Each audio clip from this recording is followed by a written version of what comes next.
Oh, yeah. What is going on, folks? Wednesday night is here. That means it is Wrestling Outlet. I am Boxman. I hope everyone is doing good out there. I am doing pretty good, actually. I really am. Yeah, I don't know if Smark is still out of town, but it looks like he's probably not joining me. If he does, we know how to take care of this midstream. But, yeah. Once again, folks, I'm really sorry about the audio issues. I did have more audio issues last week. So here's what I figured out happened. I know I always blame this on my kids, but it happens to be when they mess with my computer.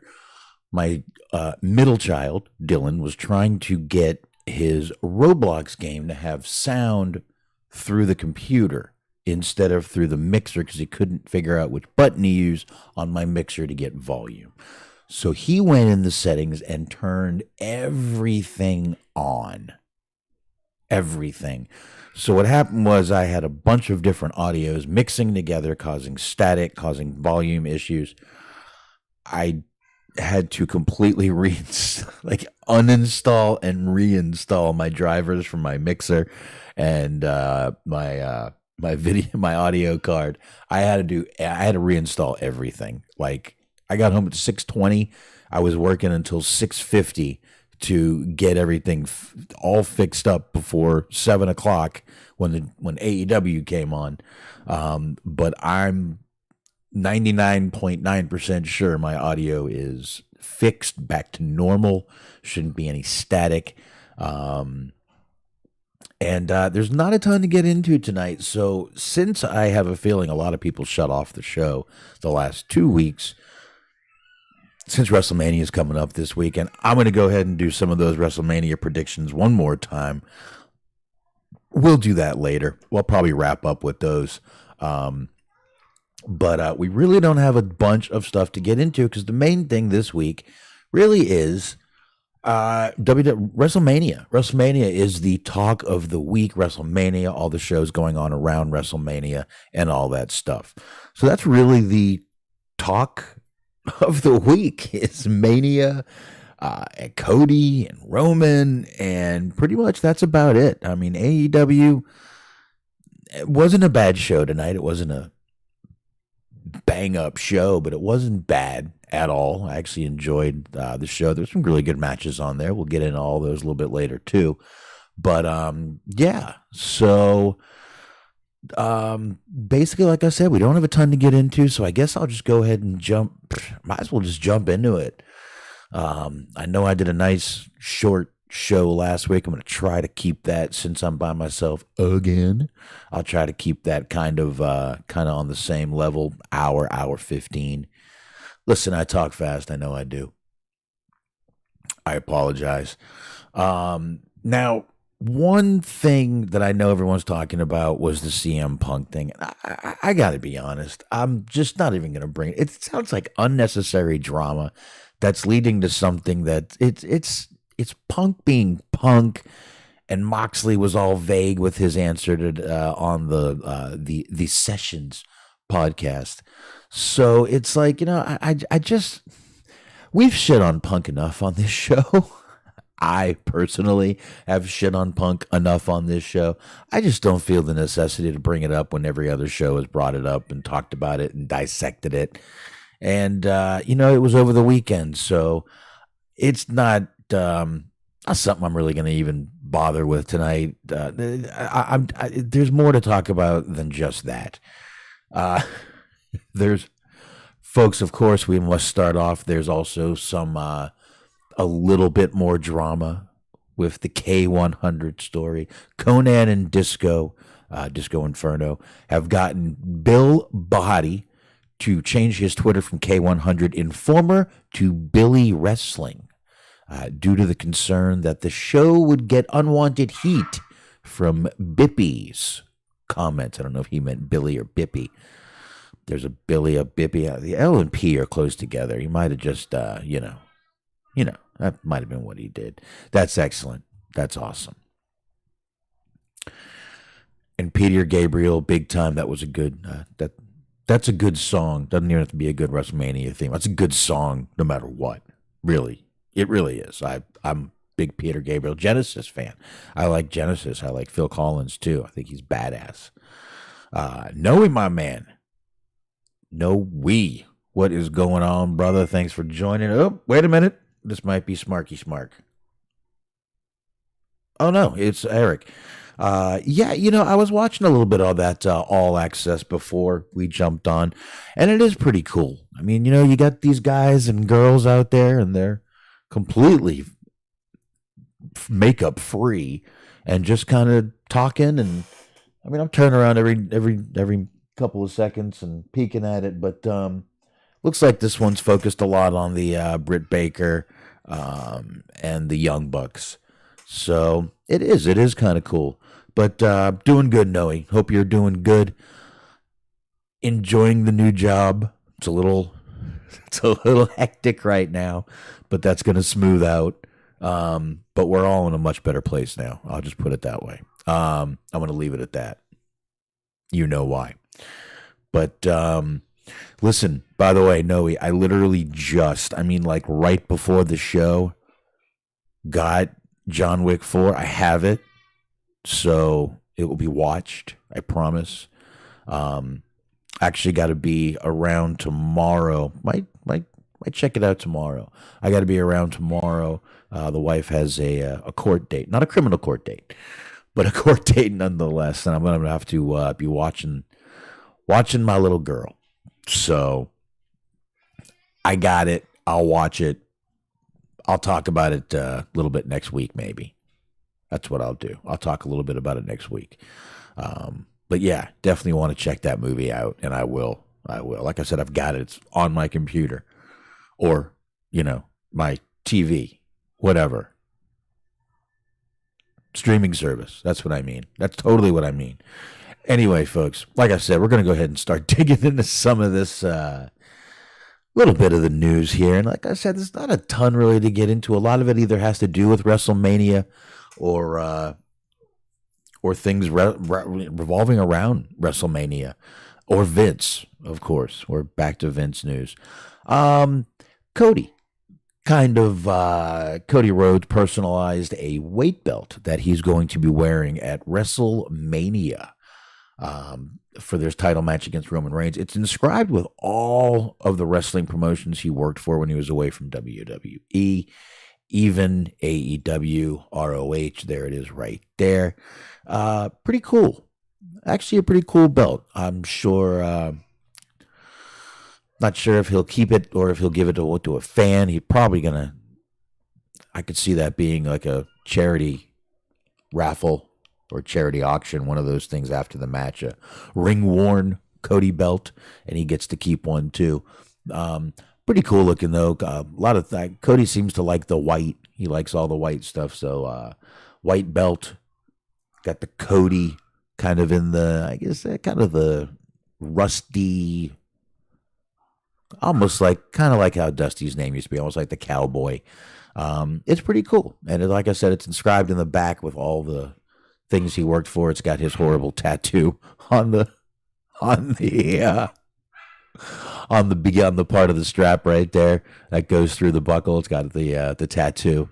And I'm sorry about the dogs, folks, but everybody's still awake right now.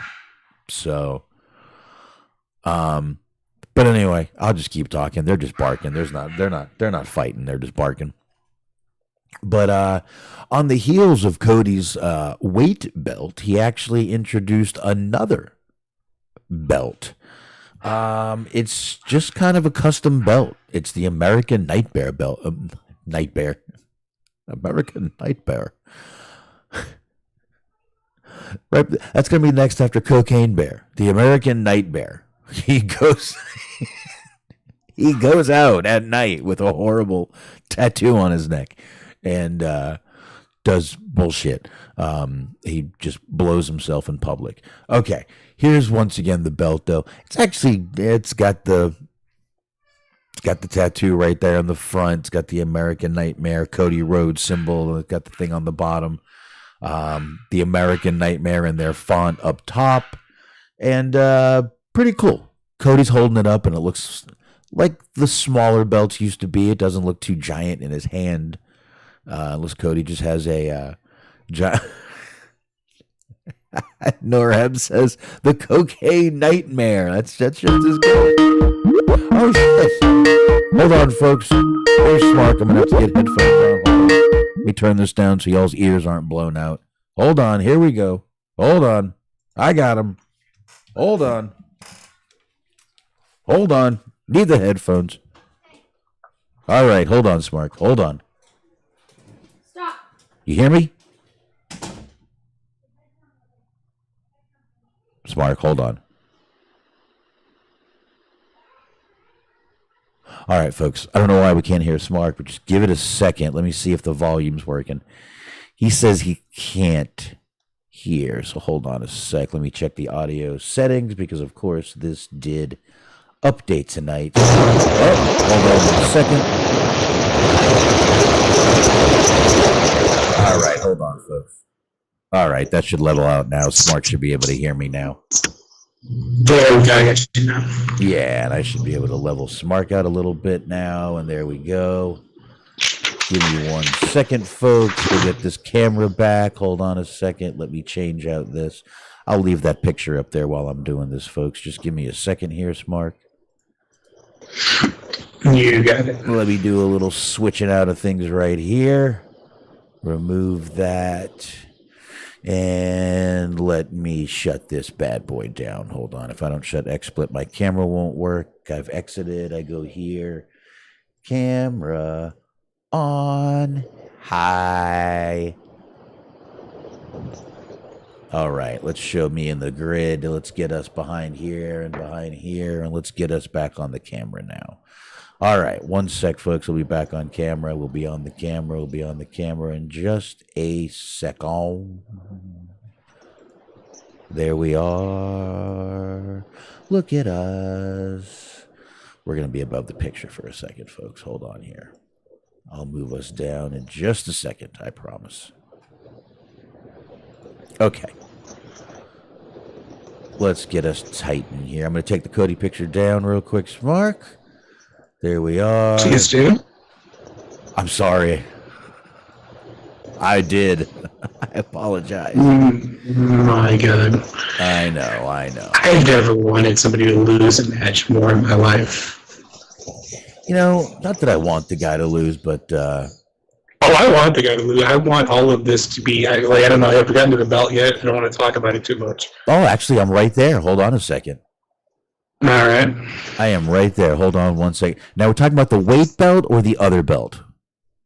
The other belt. Perfect. That's exactly where I was, Smart. Yes. Okay. I heard you talking a little bit about the weight belt, and that's equally stupid, but the next one's a real doozy. A real doozy. There you go. Okay. We are on camera.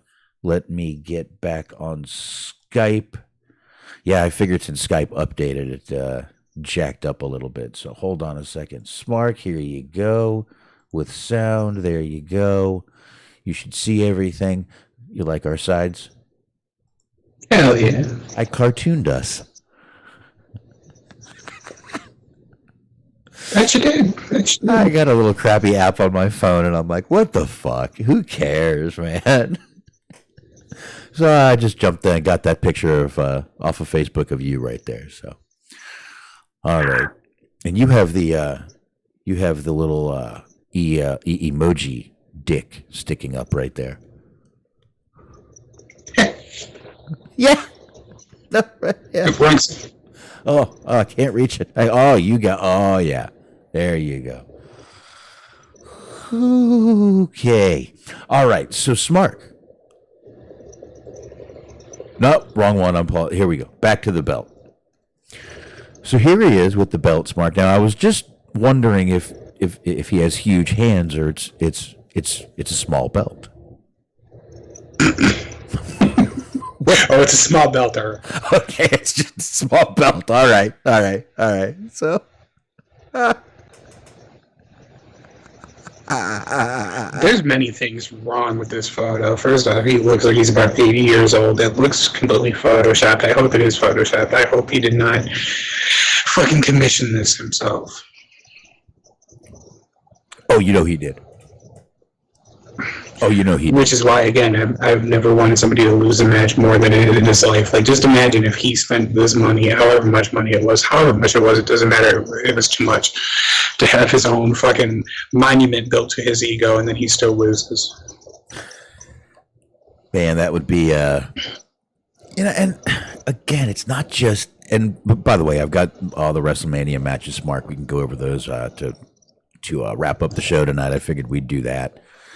But again, it's not that I want him to lose. It's just, first of all, I think this story is just a little too convenient. I think it's all too nice and neat and wrapped up. So I don't know. I just don't care if that was my that's me. Okay. I think I just got rid of the React dick. I did. Okay. There's no more React dick in your face. All right. So,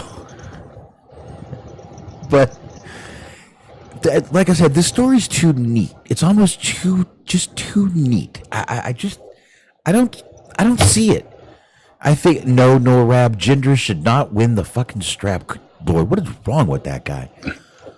I'm okay with that. That'd be pretty great, actually. I feel like cashed in at the last minute Seth Rollins style and won instead. Oh, God, what jungle gym did he fall off as a kid? How high was it? Okay. I don't know. You don't think this story is just a little too nice, too neat, too almost too wrapped up and easy? Like there's got to be a swerve at the end, and it's got to be him losing.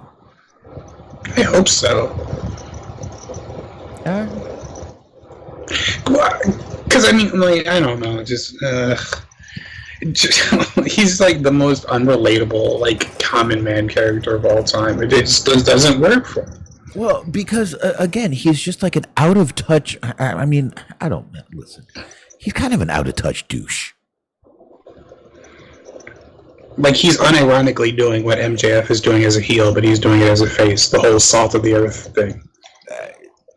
Kind of. I mean, I haven't even heard MJF say that he stopped racism by having a child. I haven't heard that. Oh my God, I cannot wait. Imagine how fucking ludicrous the fucking opening video segment before his entrance is going to be. Because you know there's some fucking elaborately ridiculous video package that he probably made himself on fucking Windows Movie Maker.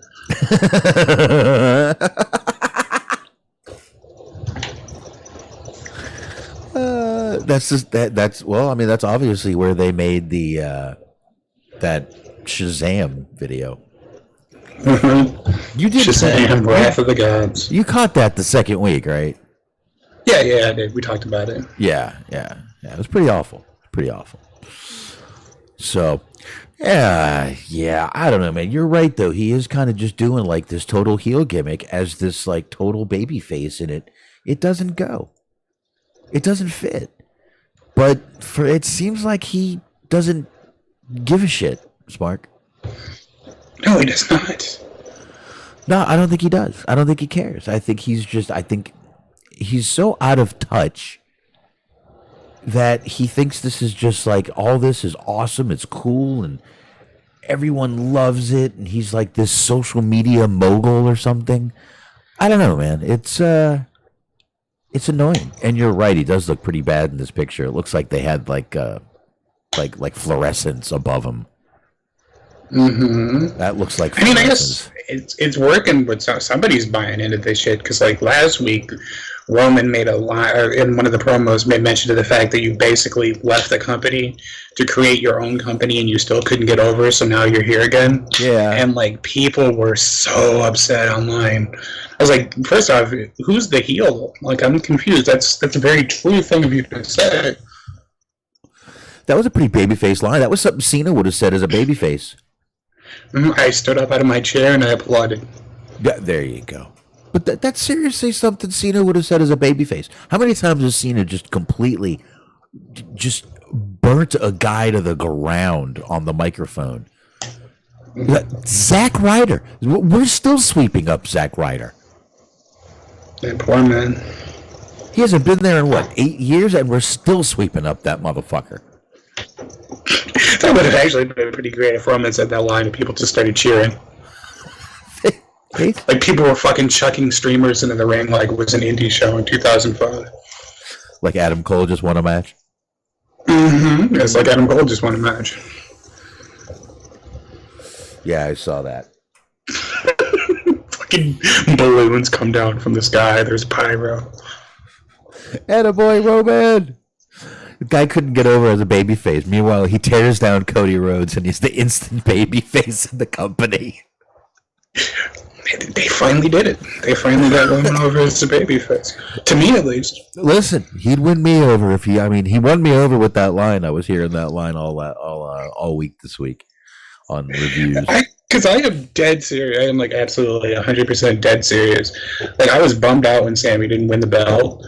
But this, like, if Roman wins on Sunday or Saturday or whenever the fuck they're having this match, it's going to make me feel a lot better than it would have made me feel to see Sammy win that belt. Yeah, I'm kind of hoping. I mean, again, I'm not. No, maybe I am a little bit. I don't know. More I talk myself, I'm kind of talking myself into going, you know what? I just want the prick to lose. Oh yeah. I mean, it's not like we're in for him to get hurt. Like, he's going to be fine. He's not going to become destitute if he doesn't win this match. It's just going to make me feel good for about an hour or two.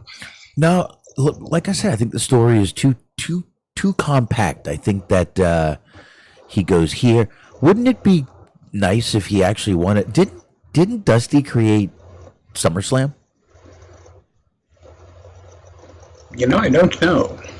I don't know either. But I mean, what's wrong with him winning it at SummerSlam? Nothing. Not a goddamn thing. I think a little more chase for the belt would be something in line here, but I don't know. I mean, he definitely could win it. It's like I said, we'll get into that. I did do predictions last week, but I had really bad audio last week. There were some issues, but I fixed it before tonight, where we should be 100% with the audio now. Might even sound better because I actually turned up the settings a little bit, so we actually should sound really good tonight, to be honest with you. But yeah, I guess fuck it, let the prick lose. We'll talk about that a little more later when we get into the matches on WrestleMania, Smark. And I guess just a quick little congratulations, Smark, we can put out to Braun Strowman and Raquel Rodriguez. They got married.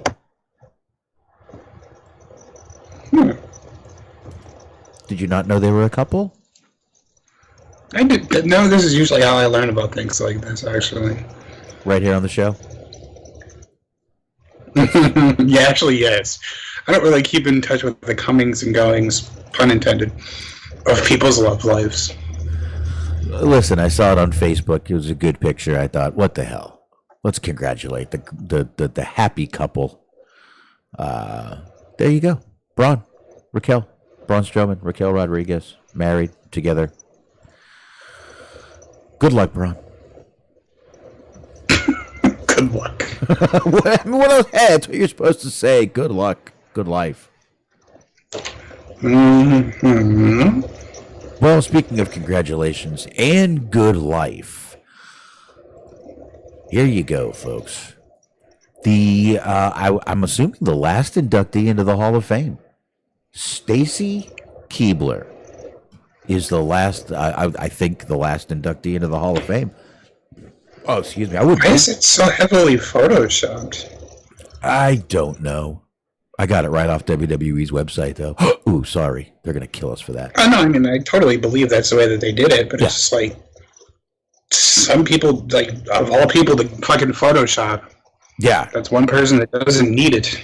No, she does not. But yeah, they really did. They did a little photoshopping on there. But yeah, Dirk, Brian, cutting a good heel. Listen, I think this is what we talked about last week. Oh my God, I feel like Don Tony right now.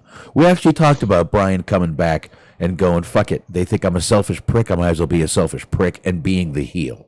So, look, I nailed it. Yeah, I nailed it. Yeah. Anyway, Stacy Keibler, everybody. Started off as a Nitro girl in 1999, joined WWE in 2001, managed a bunch of superstars, Test, Scott Steiner, Dudley Boys, was on Dancing with the Stars in 2006, and she did really well on that show. Did she? I don't know if she won, but she did get the highest score ever given on that show. With those legs, there's no way she couldn't have danced. She's been in What About Brian with George Lopez, Psych, How I Met Your Mother. I mean, she's been in, magazines, Maxim stuff, Ralph Lauren. So she's done more than just wrestle. But, she was definitely known for her legs. I will tell you that. Former NFL cheerleader as well. And she was. There you go. Well, I'm sure you know what team. I want to say Baltimore Ravens. Was it the Ravens? Okay. All right. I am about 80% sure on that one, but yeah. I think my favorite part about her whole sort of career and lineage is that she is responsible for making both George Clooney and Scott Steiner Eskimo brothers. Very true. Imagine them being in a room together. That would be lovely. And then she was with the baseball player for a while. I want to say Alex Rodriguez? Maybe not, though. No, you're right. You're right. That's who it was. So, Stacy Keibler has kept her name out there for a very long time, maybe by being, arm candy for some famous celebrities. But either way, she is one hell of an eye candy to have. Or arm candy, whatever you want. She is amazing. Stephen Butler saying that Tim White is getting the Warrior Award. I didn't see that, but that would be good if he did. I knew they were talking about giving it to a referee this year. So yeah, it's on the Observer. It's happening. Oh, good. That's a good thing, man. I like that. That's good. Tim White had some of those great. They don't seem so funny now, but those great the suicide segments. That was Tim White, correct? I hate to say it, but that was the first thing I thought of. Yeah, Mr. White, that's not wise. Yeah, well, it is, and that's really what he was kind of, not going to say known for, but it's kind of what we all remember him for. Was he died a lot? Mm-hmm. He was like Kenny in South Park. He died all the time, and then came back next week like nothing happened. It was really weird. Because it was every week it was for the website. It was him and Josh Matthews. Yeah. It was Tim White's lunchtime suicide. That's what they called it. It was odd. Yeah, that shit wouldn't fly now, dude. No. That shit ain't flying now, dude. No way. Like Dirk and Stephen Butler are saying, Stacy Keibler was on Dancing with the Stars too, finished third. Okay, it was third. Okay, that was in 2006. Third place, not bad. No. Like I said, with those legs, I'm sure they could. I'm sure they looked good moving around. I never watched that show. My mom would come in and talk about it. I'm like, yeah, whatever. I'm not watching that shit. I don't even have cable. Leave me alone.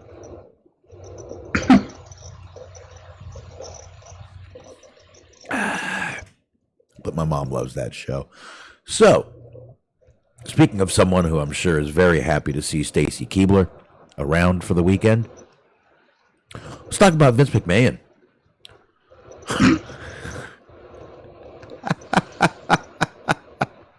Vinnie Mac.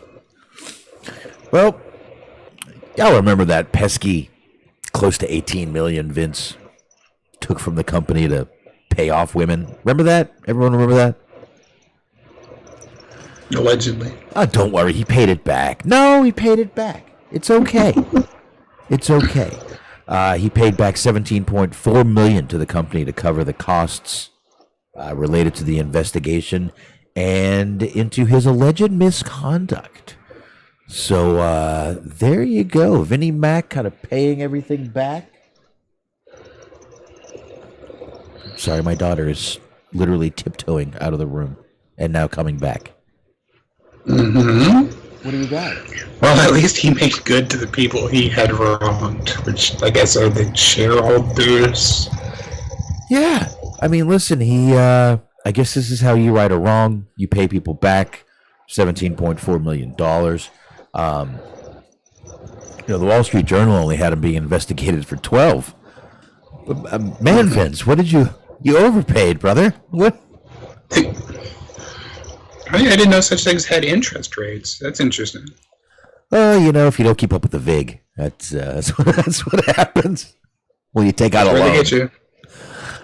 It's like taking out an auto title loan. They get you with that interest, That's how they do it. That's how they do it. Boy, I took one of those out once. Oof. Every week I thought I was going to lose my fucking car, dude. It was a nightmare until I fucking paid it off. A nightmare. I didn't have a choice. Me and the wife couldn't pay rent. We had to do what we had to do. Right. So I got one of those, in quick auto title loans. Wow. Yeah, it wasn't fun. It wasn't fun at all. But we got rent paid, and I think about 6 weeks later, I finally just said, I got to pay this off. And I had a job and everything, so I was able to finally pay it off. But if you don't just pay the damn thing off, you're in debt forever. Forever. Is that who comes to collect the debt? Is Terry Funk, and he just keeps saying forever? Yes, that's exactly who it is. He's just... he just screams it until you throw your keys at him. That's what he does. Forever. Take the keys already. Get out of here. God. Mm-hmm. Joe, this is a place of business. Please put that branding iron away. All right. So, yeah. Hi, Lene. You want to referee me and Brett? Please referee me and Brett. What? Oh, okay. My daughter wants a hug, but she's pooping. And the dogs are in here now. It may get loud in here, folks. The dogs are barking. See, my old little dog does not like the new puppy big dog, yet he runs at her to play all the time, but pretends he doesn't like her. Because he's an old, grumpy bastard. That's why. That's relatable. Oh, I'm not saying he's wrong. I'm just saying. But, yeah, Vince ended up paying back the company what he felt he owed. Maybe he's prepaying. There is that not yet public knowledge that the board knows about, or what was it? Non-public information the board knows about that could one day become public, for all we know. Actually, I think you got a point. He's just adding to his tab. It's Wrestlemania weekend. You got Stacy there. You got Lita there. He's just like, it's gonna happen. Here's an extra couple mil. Look, I'm going to give you 5 more as a down payment in case I screw up. Mm-hmm. If that doesn't cover the damages, we'll have to go from there. Okay? It's collateral. There you go. This is like a retainer. Like keeping a lawyer on a retainer. Good old Vidibac's rape deposit.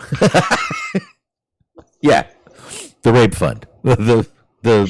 I'm sorry. It's like a swear jar. It's like, here's more into the fund. It's just a shoebox. That's all. It's just a bunch of stacked up shoeboxes. Cash. Like fucking Redman on the episode of Cribs, just keeping fucking hundreds in a shoebox. Oh, God. Oh, God, the poor guy. I'm sorry. And by the way, the rape is a horrible word. It would be the alleged assault. Mm-hmm. Renee, I'm kind of talking. To who? I'm not talking to my dad. I'm talking to my friends. I'm talking to Smark. I've got Steven here, Dirk, Noe, Norab. I got a bunch of people here I'm talking to. all the best people in the world. Yeah. Talking to some friends. Is that okay? Yeah. You have friends, right? Go. Yeah. Okay. Can I get back to doing my show? Oh, you're pooping. Okay. I'm gonna get back to doing my show while you're pooping. Okay. Okay. Seems like a bit of a critique of this show. I don't know if I care for that. Listen, she's on the toilet pooping though, so it's not a bad critique, I guess.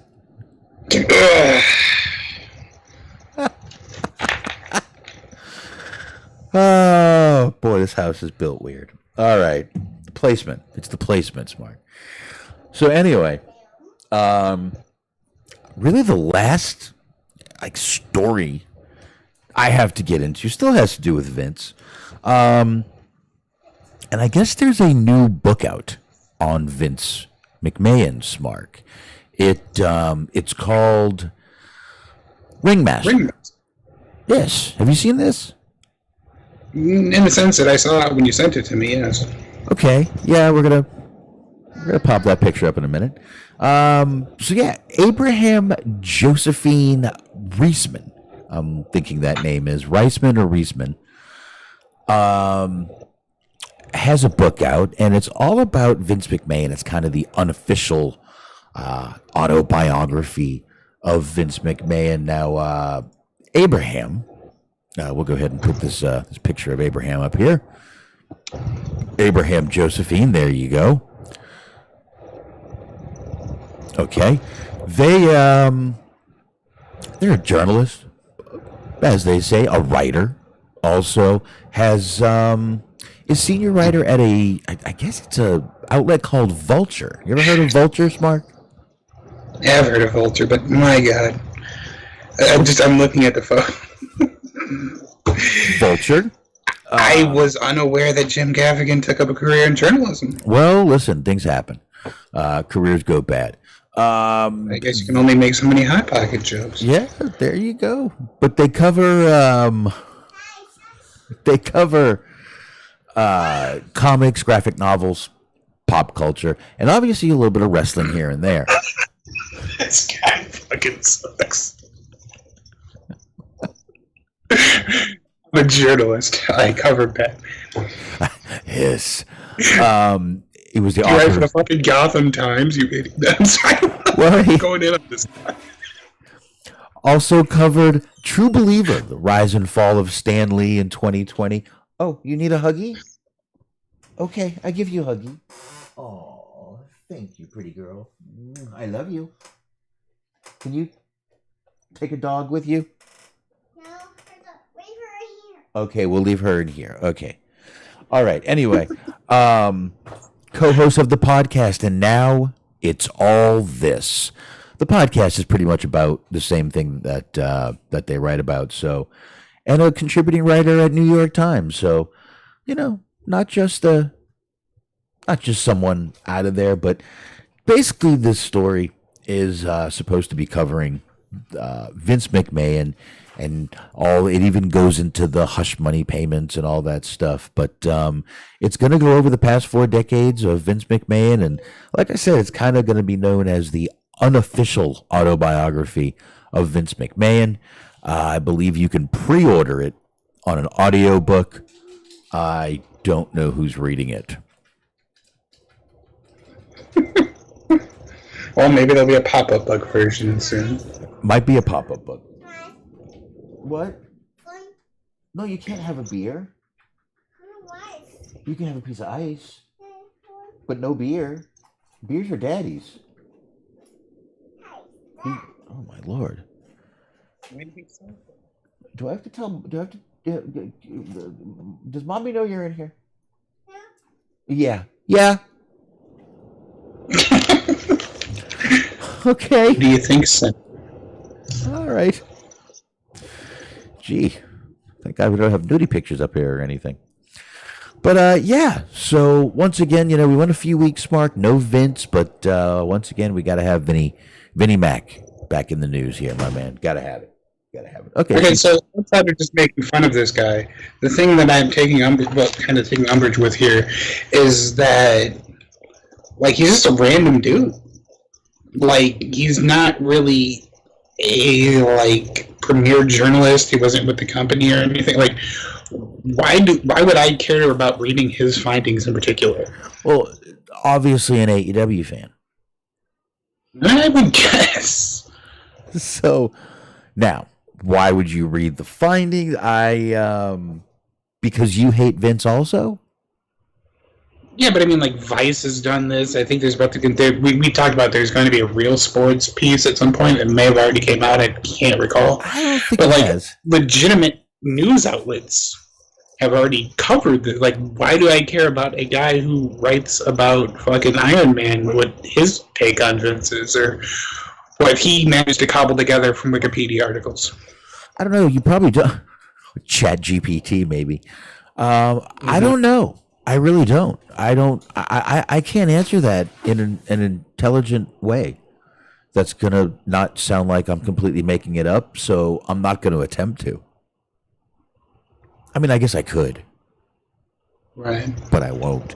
I don't know. This is going to probably be the same drivel we all have heard. We can literally, like you said, go back through Wikipedia or some, type in Vince McMahon scandals. We can probably, find someone who's written about all those. So, hey, get out of my ice beers. Fucking dog. Hey, get out of my ice beer. Good girl. She listens, man. But, yeah, I mean, I forgot where I even was.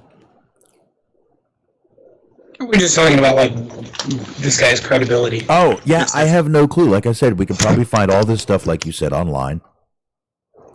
But then again, to make that argument, you can find a lot of what we say online. So let's not really bring that up too much, Mike. Let's just move on, maybe. I don't know. Yeah. I mean, right for comic books, too, I guess. I mean, let's face it. You can find a lot of what everyone says online. But why? The difference there is that we're not charging people. Like, he expects people to give him American or other country currency. Very true. Very true. We should charge you bastards. Mm-hmm. That's right. $8.99. I'll give you a blue check mark. Ooh. Yeah. It's the only way you can vault on polls now. I saw that. What the fuck is that fucking bluttering idiot thinking? That he likes money, and that he's going to monetize as much as humanly possible. Well, I mean, listen, if you look at Twitter, it hasn't exactly been a moneymaker over the past decade. But, I mean, I'm not sure if this is the way to... I mean, listen, the celebrities, what do they give a fuck? They're going to pay fucking they don't give a fuck about $8.99, but I don't know, man. I don't... I guess anyone that really wants a blue check mark now can get it, so the celebrities don't have the upper hand on getting them, and I guess that's a plus in a way. But how many people are just gonna fucking just do a poll on YouTube or go over to fucking somewhere else to do a poll? Facebook doesn't charge for polls. I think that's kind of the thing, and it's like, I know this isn't really the place for it all, but I think that that's going to be kind of the beginning of setting precedent at trying to monetize social media. Because, I mean, for the longest time, it's been free. So if somebody can manage to make a way to make it so that it becomes a subscription like everything else, wouldn't put it past them to at the very least try it. I mean, it basically kind of is. It's kind of a subscription now. You can subscribe to people on YouTube. You can become a member by paying a monthly fee like Patreon. Right. You can do the super chats, which we're so far away from doing super chats. That's not even on my radar. I think you have to have 1,000 subscribers to do that anyway, which, please, one day, hopefully, that'd be nice. But I can only create so many alt accounts in one day, but give it time. Well, I mean, listen, let's see.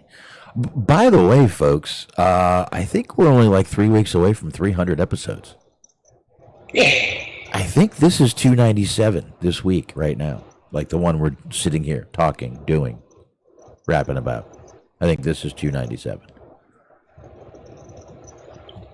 I can tell you really quick, actually. I can double check my information real fast, folks. Give me a couple of seconds here. and I will tell you. Let me see here. Let's get over to here. Let's click this little button right here. Go into Spreaker. And yes, this is 297 episodes right here. So we're only a few weeks away from 300. That's right. Excellent. That's right. The big 3, baby. So Smart, they were in the beginning of the show. Norab was asking about the CM Punk thing. Mm-hmm. I'm sure you heard about the Punk Moxley whole thing, right? Yeah, basically. Just like he put out a bunch of, I believe it was Instagram, not pictures, but posts. He was posting on Twitter, posting on Instagram, basically just continuing to call people fucking idiots. I feel like the idea at this point is that, like, maybe he's purposely just trying to get fired. Like, I don't know why he would necessarily. I don't know if, like, because, I mean, he's getting paid regardless, yeah? But I don't know. You know, I didn't really want to get into it because, first of all, we have both shit on Punk enough on this show, especially me. Oh, I like the guy, by the way, for whatever that's worth. Because, like, some people were getting mad. Like, how dare you? Like, I like the guy. I thought it was funny. He had some points in some instances, but just the idea that anybody just all of a sudden, like, out of nowhere, just, like, spent 20 minutes going on a tangent, like, fucking tirade, insulting almost everybody that they worked with, just made me laugh. I like the guy, but he's a whiny bitch. Can be, for sure. This is why him and Dax get along. 2 whiny bitches. Yeah, that's true. They probably just sit there and Dax is the wine and CM Punk's the cheese. Because he doesn't drink, get it? Indeed. Yeah, that was horrible. I don't even know. That was bad. I don't know why I did that. You should have thrown something at me virtually. Oh, don't throw that at me. Okay. You say Dax, and my mind just, like, tries to go to another place. Yeah, mine should have too. It turns off, it shuts down. It's like the old Windows XP noise. There you go. Yeah, I think this is a bunch of unnecessary drama that's leading to nothing. And Moxley's, rebuttal on the sessions was like, yeah, I don't want to say nothing because nothing's going to happen, so why should I say anything? And, I shouldn't say nothing because I don't think I should say nothing because nothing's going to, say nothing. There's at one point where it's just like, man, I've never been in a locker room where there's been so much fucking unnecessary bullshit and drama. Yeah, I saw that, and he's like, I was in fucking WWE for 8 years, and this is fucking drama. This is fucking drama. That's crazy that a company that hasn't 3 years and they've got this much bullshit going on backstage to where a guy like John Moxley, who just seems like he would just turn a blind eye to a lot of that shit, even comes out and says it. I had worked for the place where they almost excommunicated a guy for eating chicken, and even I haven't seen this much bullshit.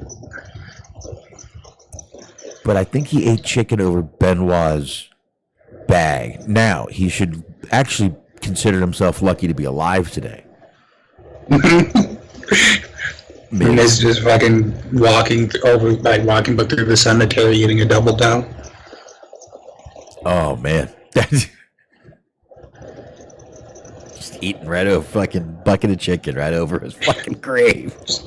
Crumbs all over, just wiping the crumbs, dropping the bones everywhere. Just little breastbone everywhere, little rib bone on the bottom. There you go. I'm fucking hungry, man. I want some chicken now. Hell yeah. Whew. I got tomorrow off. I might take my daughter for chicken. Sounds like a plan. Yeah, I gotta watch the daughter tomorrow while the wife is at court. So hopefully we get good news tomorrow, though. It's on her. It's not a criminal case, so I'm hoping we get some good news tomorrow, or at least a prelude to some good news. So I don't know. This has been a couple years in the making. So anywho, I guess we can go ahead and get into AEW Dynamite, Smark. It's I don't have a shitload of notes on this show. So Sounds good. Oh, you said you did predictions last week. We wanted to take another attempt at that because you said the audio was bad, or we just yeah. I've got some. I've got all the pictures here. We'll wrap up with that after AEW. Or do you want to do it before? All right, sounds good. If you want to do it before, we No, can. I mean whatever works. I just figure we talk AEW, knock it out, and predictions never take us long, and I don't want to. I don't know. I think doing it this way will not prolong the show. I think the other way it's going to go longer. Fair enough. I don't know why. I just do. But anyway. Yeah, we did all miss AEW All Access. I apologize, NORAP. I do. I'm sorry. You can go back and watch it on TBS app. That's all you have to do. So anyway, let's kick off this AEW Dynamite, folks. Oh, yeah. AEW. There you go. Really was only 6 matches tonight. They were all decent matches. I thought they were. I didn't see anything horrible tonight. The Dalton Castle and Blackpool Combat Club was probably the one I gave a shit least about, unfortunately. I'm gonna feel you. Like I like Dalton Castle, but there's just I didn't have any faith that they were actually gonna win that match. No, I didn't either, but otherwise it was a pretty good show. But we started off tonight, Smark, with Jungle Boy Jack Perry versus Matt Hardy. And I do have to say, I missed most of this match because my my app logged out and my wife wasn't here. So I had to text her the code. She had to do the code. I had to wait for the code. By the time I got back, I assumed Jungle Boy won. MJF was just walking out and coming out to the ring. So, anything I missed in the match that we need to talk about? No, not really. It was a solid match. You're right. Jungle Boy did win, though. He won, and then shortly thereafter, MJF came out, and they had themselves an exchange of words. They did, and it was pretty good. Once again, I think Jungle Boy is kind of... look, I'm not going to say the guy's coming out there and talking like The Rock, but I definitely think he's getting... And he even said the word tonight. I think he's getting a little more confidence in himself on the mic. I mean, I don't think a year ago he could have stepped in the ring with MJF and even had a shot at holding his own. Yeah, I mean, it takes time, especially when you're on the independents. There's not a lot of promos on the indies. And usually when there is, it's like pre-recorded stuff, before a match that they'll show like on the DVD or that they'll throw up on their YouTube channel or whatever. There's not a lot of opportunity to talk in front of live crowds or during a live show. No, not at all. No, there isn't. You're right. But like I said, I think he's starting to do a lot better. I liked what he was saying here. I liked that, MJF did his usual spiel. And, Jungle Boy gets on the mic and he's like, listen, I thought maybe one day we could be friends. I thought maybe I wanted to be like you, have confidence like you, talk like you. And then he's like, but I'm not a selfish piece of shit. Okay. There you have it. I liked it. MJF kind of pulling out the Anna J card and going after his real life girlfriend, and I thought it was a good little segment here. The match didn't see, but this segment I thought was pretty good from what I saw. I agree with that. Yeah, I mean, if I had saw the match, maybe I'd have a little more to say about it, but I didn't, so I can't. Oh. Looks like I have lost Mark for a second there, folks. Hold on 1 second. Let's see what's going on with this thing called Skype. Oh, I got him back. I can hear the little static right there. I got you back already, man. Oh, I think I lost him already. This is weird. Because I'm not dropping frames, which I should be doing if I'm dropping Skype. But it sounds like I might have him back. I guess not. Interesting. Yeah, I'd usually be dropping frames right now if I'm dropping Skype. I wonder if Smark's having some issues over there on his side. Because it doesn't look like I am. Yeah, anyway. Oh, Christopher Kane, I'm sorry I spoiled something for you, my man. I didn't mean it. I apologize, sir. Come on, man. You're listening to this show. You know, come on. You know what's going to happen. Come on. Come on. You know. I'm going to keep going while Smark is not around right now. I apologize for Smark. I'm going to definitely keep Skype on here. Oh, wait a minute. We just lost Skype, which means you guys have actually lost me too. Give me a minute here. Let me see if I can call Smark back. Hold on, folks. I'm going to turn down the volume over there so we don't blow anyone's ears out. I'm going to try to give Smark a call back. Turn up a little bit so I can see what it's doing. Okay. Interesting. I think Smark might be having the issue, folks. All right, we'll keep Skype on. Here, I can do something real quick to get myself on camera for right now. Hold on a second, folks. Let me get right here. And right here. Oh, here he is. Hold on a second. All right. I got you back. I don't know if that was me or you. That was weird. I don't know if it was me or you, but usually if it was me, I'd be dropping calls too. Or frames. I don't know what happened. I don't know. I didn't drop any frames, so we're still good, though. We're good. I was just about to roll on as you pop back on here and start talking about Kenny Omega. Smark was backstage with Don Callis. And, oh, hold on. I can't see. There we go. Now I can see. And Don Callis is just kind of back there, and he's talking to him, telling him, listen, don't worry about tonight. Just go out there and take care of your match, and I'll take care of Hangman Page. So there we go. Then we had the Jericho Appreciation Society and the Acclaim just out having fun. Just out on the town. Not really out at a carnival, or circus, or fair, or something like that. Just palling about. But we do know that the match did get... They're having a match. We know that. Mm-hmm. So that's fun. Will I review all 6 Sharknado movies? No, I won't. I apologize for that, but no, I won't. No. So you should know better than anybody. This is a bit of a negotiation tactic. You start at 6 and then maybe talk you down to 5, 4, maybe 2, maybe just 1. No, I'm good. I'm all right. I prefer movies that... No. Claudio versus Dalton Castle. This was a quick win for Claudio, and it was more the Blackpool Combat Club versus Dalton Castle and the boys. It happened.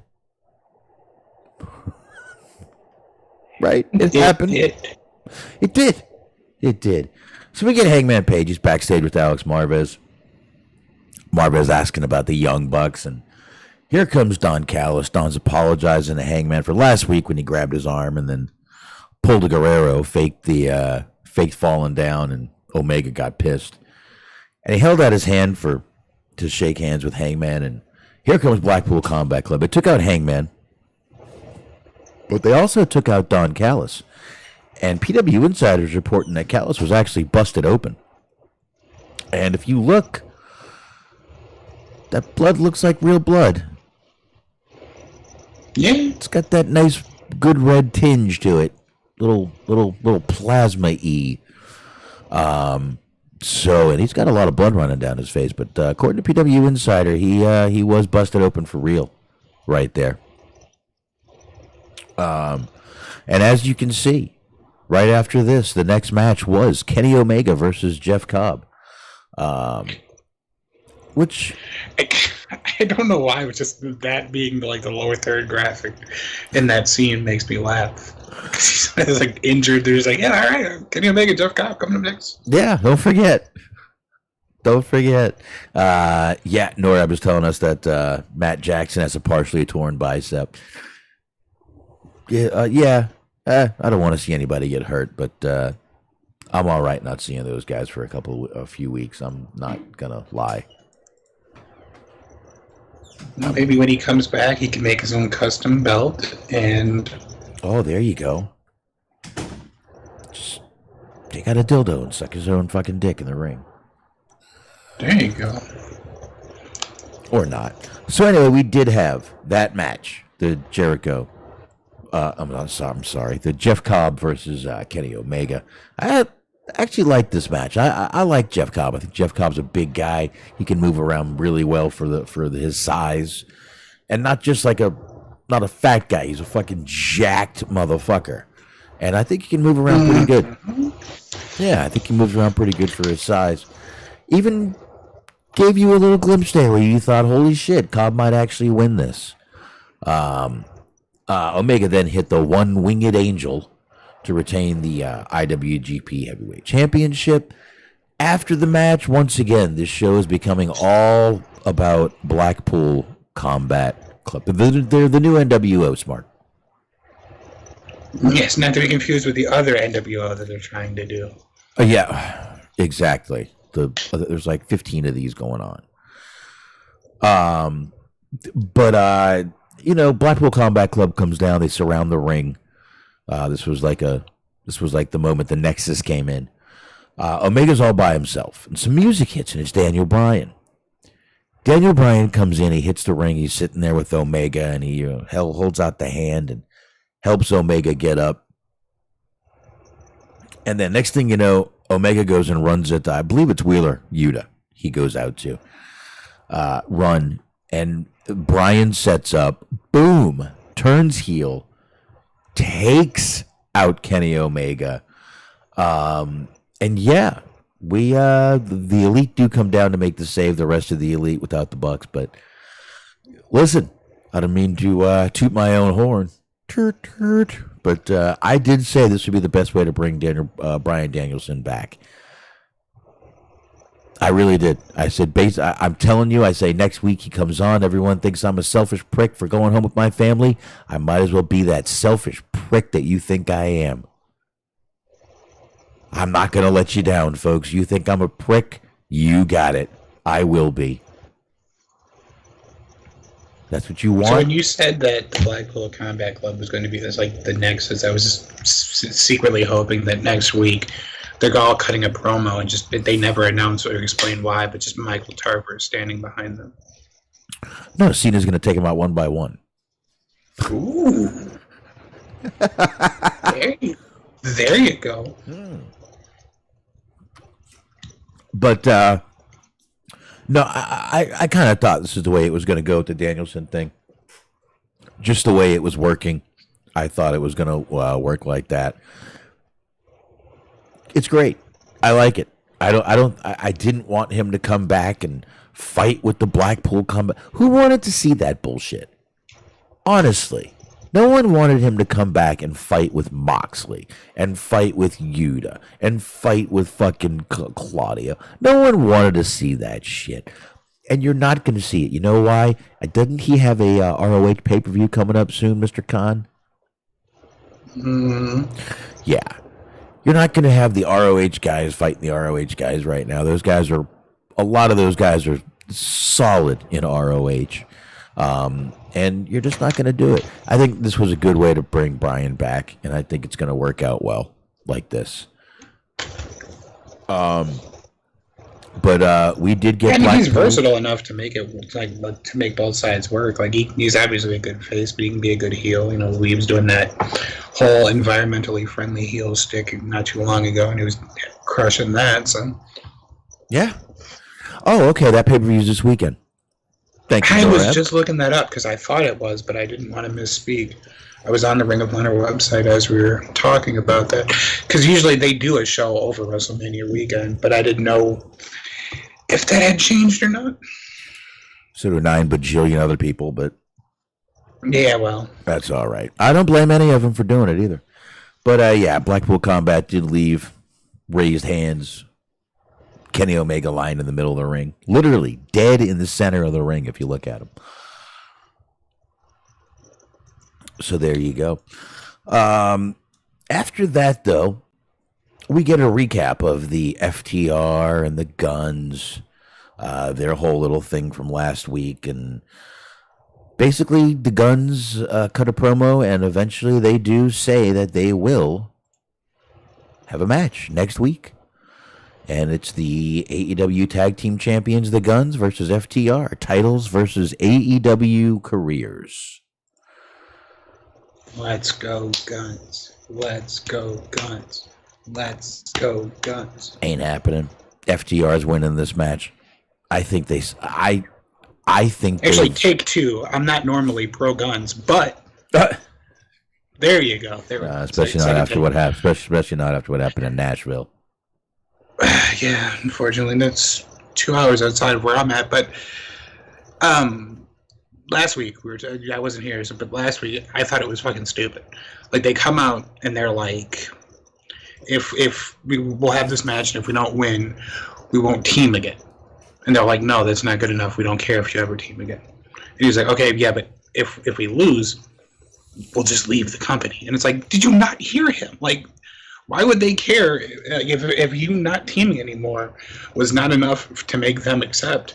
Why would they care about you just staying in the company and being singles wrestlers? Like it doesn't make sense. It doesn't, but it's the way it was.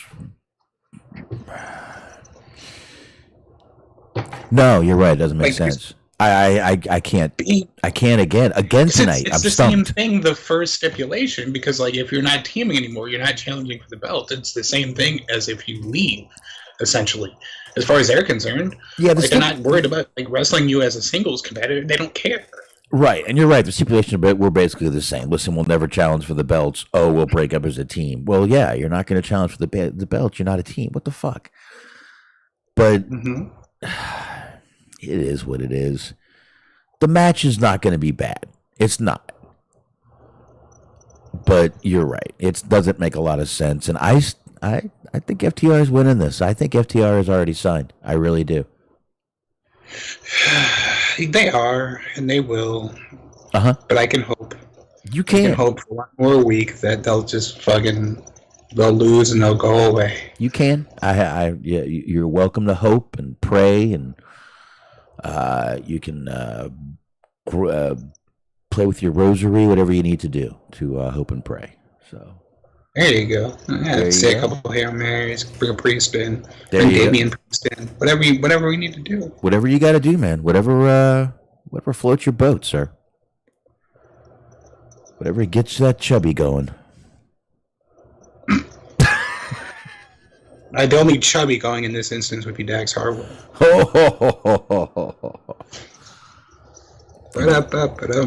and CM Punk bitching about everything. That's where All Access should have been, was just them whining, like in a room somewhere for like 2 hours at a time. Then that motherfucker made fun of my accent. Can you believe that he thought less of me? That piece of shit. I had a southern accent. Make fun of my accent like I'm dumb because I got a southern accent. I was going to hit him, but I didn't want him to strike me with lightning because, they control the weather now.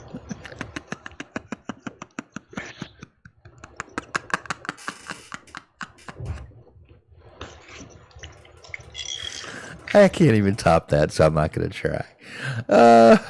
Okay, we get the AEW International Championship match. It's the Butcher. He comes down with the Blade versus Orange Cassidy, who's all by himself. And the Blade comes out, and he takes out Orange Cassidy, like, right when he gets in the ring. The ref ejects him from ringside. So now it's one-on-one for a while. As the match continues, Blade does make his way back out to the ring, and he hits Orange Cassidy, but it doesn't work. Cassidy still gets the win. Best Friends came down before that, and they kind of evened out the odds. Cassidy retained. Not a bigger. Jeff Cobb is a smaller Miro, Christopher Kane says. Height-wise? I don't agree with. I don't like in terms of like popularity, like because they seem like they're roughly the same height. But Cobb seems like he's bigger, like built bigger. Yeah, Jeff Cobb's. I mean, that was fucking Matanza, as they've been saying in the chat tonight. That guy was a fucking beast, man. Looked like. I will say, since I didn't really talk too much about it, and that was sort of just my own fault. In terms of big men, he's probably my favorite right now. Because, like you said, he moves really well. He can do like the moonsaults and shit, but then he could pick motherfuckers up with like one arm and then just fucking power slam. Like he's crazy fucking strong. Yeah, I'm not. I mean, I'm not saying I see where he's coming from. I think he's just saying as the way they treat him. But let's face it, Jeff Cobb is on TV. Miro's probably home. That's probably banging his wife. I mean, if he's smart. Mm-hmm. I mean, I ain't shitting on the Did guy. you hear about that? He's been in the news recently. I guess the original plan was he was supposed to be a part of a battle royal where he would lose to Hangman Page, but that he didn't want to do it. So, like, all of the hardcore AEW fans were like, how can you not lose to Hangman Page? Who does he think he is? Like, somebody who knows how to cut a promo? Somebody who's an actual star? I don't know. Somebody who's getting paid regardless? I mean, these are all feasible reasons. Oh God. Yeah. Yeah. I don't know. There had to be. I'm going to look at height here because Christopher Kane saying Jeff Cobb looks like a smaller Kenny Omega. I don't think he looks smaller than Omega. He's not a tall guy. Cobb is not tall. I'm not going to say he's very much a Rhino type of character, just not the tallest. If you compare him, you compare him to Rhino, I'm 100% on that train. Let's see, Cobb build height 5'10". Okay. My theory is that you always take two down, so I'd say 5'9". Look up Omega. I think Omega's like 6'2". Yeah, he might be taller. Yeah, Omega is a pretty big dude, but he's ripped. Cobb is more of a like a power lifter big than a bodybuilder big. Omega build as 6 foot, so I guess you go down. That's 5'10". Either way, it's 2 inches, which so they're only a couple can inches. Be a lot, as I tell the ladies, but. Size doesn't matter, Smark. It's okay. Ooh, speaking of which, I have something to contribute, but I need to take time to find it, so we'll eventually get to it. Okay, I'm really worried. I'm worried where you're going with this. Because I know 2 words, and you may have seen it already, but 2 words. Marty Jannetty. No. Oh, yeah, I saw. Marty Jannetty's got what do you call those issues? I'm gonna keep rolling with this if you don't mind, sir. Jade Cargill. Jade Cargill's backstage looking but this is actually pre-recorded, but good Lord, does she look good. And she's telling us why Taya Valkyrie is a problem in the company, and now they have some sort of fucking court order. Juice Robinson video. It's all about him and Ricky Starks. These little things are something I'd rather see more of them. Throw another match in for me. I don't care. We had Willow Nightingale versus Ruby Soho. Ruby Soho, obviously, of the Outcasts. Mm-hmm. They're former tag team partners that are battling it out here, Smark. And we get Saraya and Toni Storm. They're down there. They interfere every chance they get. Every chance Aubrey is distracted, which basically just takes a nice little breeze to distract her. That's right. Now, I know it's not his fault because he's doing his job, so I'm not, like, trying to bash the guy. But Excalibur was like, this is a deeply personal feud. And it's like, no, it's not. They tag team together for 2 months. Like, this would be like if you worked with somebody for, like, 2 months, and then you saw on Facebook they got married, and then you were, like, you wouldn't be mad at them that they didn't invite you to the wedding. Like, it's 2 months. No, now if they got married to your ex-husband, that would be a feud. Mm-hmm. See? That's what I'm talking about. I'm pretty sure Willow did get the win here, but did she? I don't think she did. I'm pretty sure that Ruby won, but Okay, you're right. No, you're right. Ruby did win, and they start attacking Willow. Here come Riho and Sky Blue, try to make the save. They get taken out too. But here comes Jamie Hayter. Runs down to make the save. She extends her hand to Riho, picks her up, and they got a match coming up, I believe, next week, actually, for the title.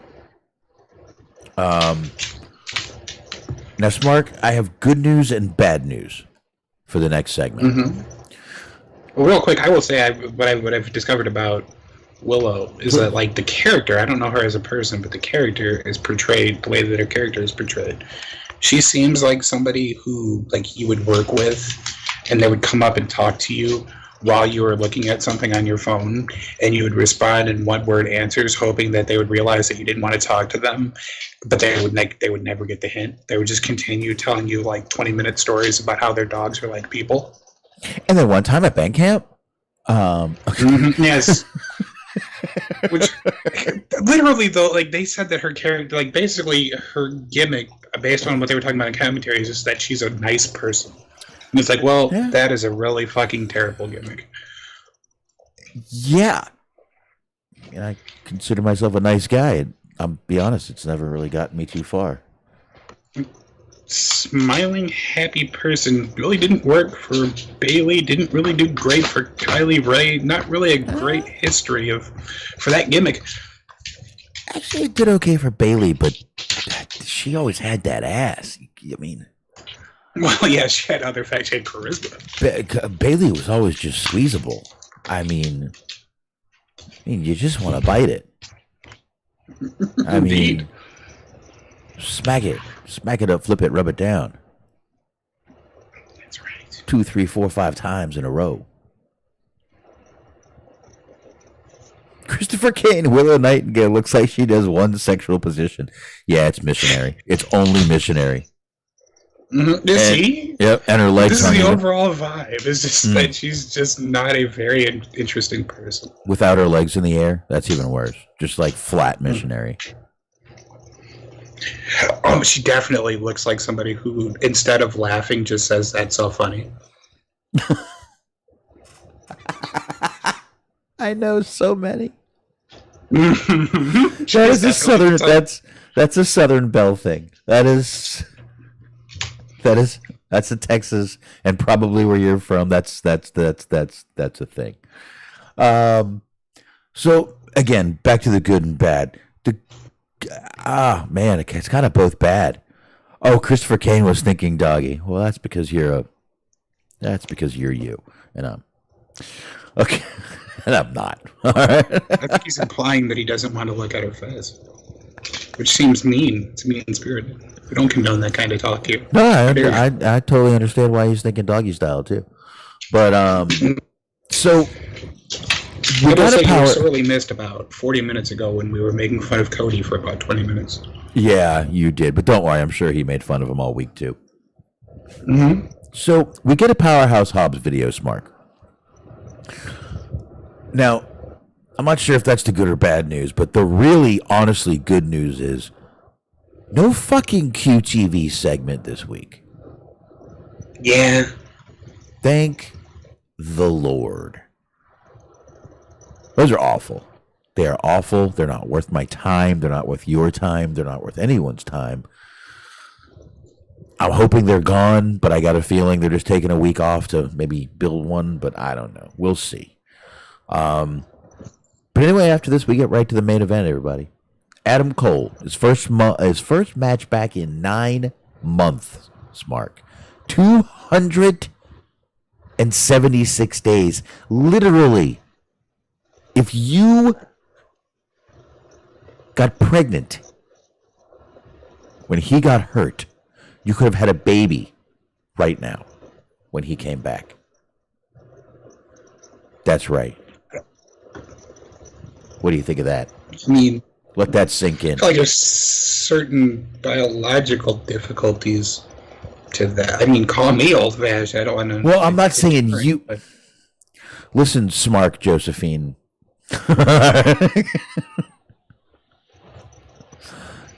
I mean, be who you want to be, but just for me, I don't think I would physically be capable for certain factors that will go unmentioned to give birth.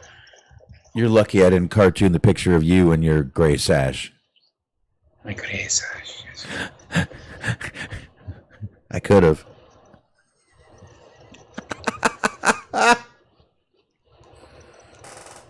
Okay. Anyway. Yeah, see, there we go. Yes, Cody Rhodes was sucking his own dick again. There we go. I wanted to see it. All weekend, Christopher Kane. Like, literally, I'm surprised. Like, I don't know how he made it on Raw. He must have been, he must have been Raw on Raw.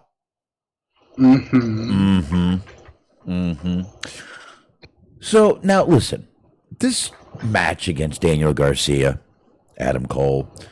Listen, Smark, did you have any doubt this was going to be a decent match? Or a good match, even? Oh, no, I thought it was going to be a good match, for sure. Right.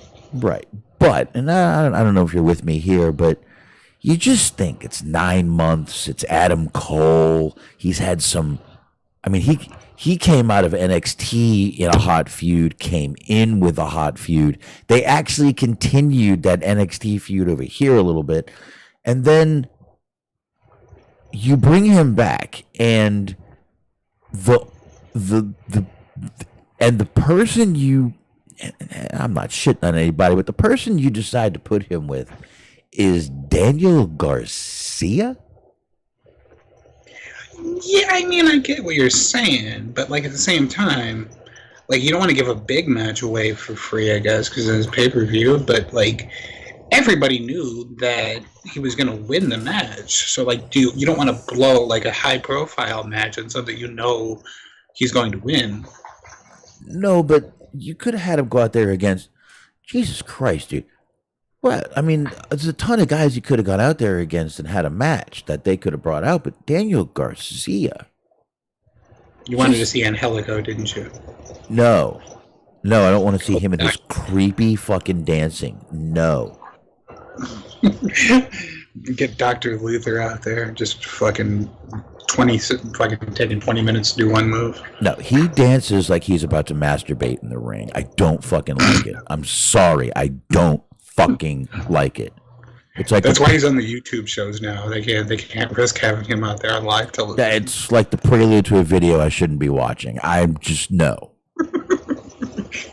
No. Are you implying that him and Ricochet have a lot in common? Someone held the recorder. I'm not saying anything. I'm glad to believe that that's always just Brad Maddox. It's always. Mm-hmm. Always. I skipped the story last week about Brad Maddox talking about his sex addiction. I'm addicted to watching other people have sex. I actually skipped that story. I'm like, oh, Smark's not here. I can't do this one. It'll just make me look creepy at this point. Speaking of creepy stuff, can I do the thing now, or do you want me to wait until we're done with the show? What? All right, that's good enough. Hey, I'm only posting this because I got asked again if Sean, a.k.a. HBK, and I ever had sex. This is from Marty Jannetty, by the way. Since some of you think he's gay. Truth is, I don't love dick. I doubt he did. And that's why the gay community called him potentially the pitcher, not the catcher, LOL. But so we roomed together 1 trillion plus 7 times. I saw him perform, parentheses, only with ladies. If I was going to be that way, I'd have went to someone else, LOL. Maybe Pat Patterson, so I too could leave MJ behind and become champion, LOL. Now stop bothering me with those silly sex questions. I'm all about the ladies. Ask my neighbor girls, LOL. So Marty Jannetty is setting the record straight. Well, that's obviously never pushed it and pulled it. And that was from the little story that CM Punk tweeted or Instagrammed and deleted, which is from like over a decade ago, and it was about I think it was about Troy Aikman or some football player. I've seen it a couple of times. I don't remember the origin exactly, but yeah. So. Fucking Marty Jannetty just found a second to be fucking relevant and said, "I'm with it, baby."